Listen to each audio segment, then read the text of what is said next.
তুমি একটু সকলটা উঠো না, একটু উঠো ভাই, উঠতে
কতটা দূষণ হয়েছে কাজ?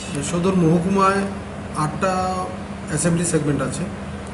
এই 8টা অ্যাসেম্বলি সেগমেন্ট এবং মোহনপুর এবং জিরানিয়ার আরও 6টা অ্যাসেম্বলি সেগমেন্ট, মোট 14টা অ্যাসেম্বলি সেগমেন্টের ভোট গণনা হবে উন্মকান্ত একাডেমি প্রাঙ্গণে।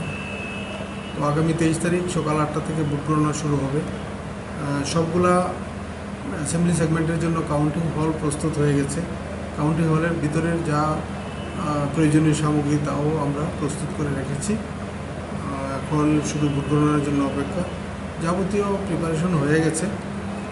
তারপর আজকে ইলেকশন কমিশনের পক্ষ থেকে একটা ট্রায়াল রান হচ্ছে।